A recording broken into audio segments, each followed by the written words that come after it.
Another big issue this week, of course, has been the Consultative group on the past. The Ames-Bradley report handed to the British government. The Prime Minister said he would consider the report with great care.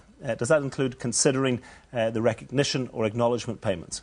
Well, of course, that's one recommendation amongst more than 30 recommendations in the report, and I'm glad that now we're beginning to see that there wasn't just one recommendation, the recognition payments, but there are many more. A lot is said in that report about what to do to help young people move forward so that the next generation can move away from the conflicts of the past. A whole series of recommendations which we will give very careful consideration to. It's a very serious report and it deserves that proper consideration. What proposals do you see particular merit in?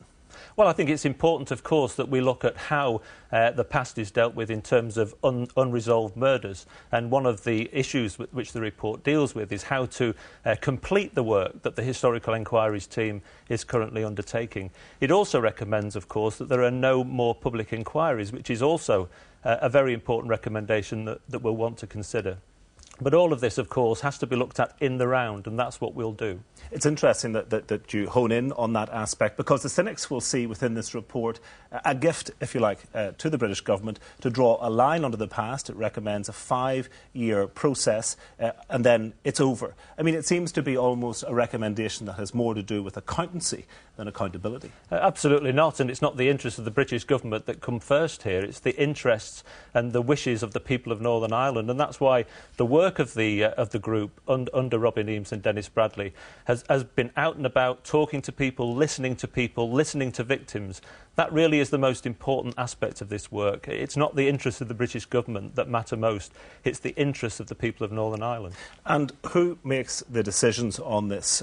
This report has gone to the British government, commissioned and set up by the NIO. Will it be a British government decision as to what happens? Well, the government commissioned the report and we will now consider it carefully and come forward with our own conclusions and with any proposals for action that we intend to take, but we'll give it very, very careful consideration. Will you be relying on input from the Assembly?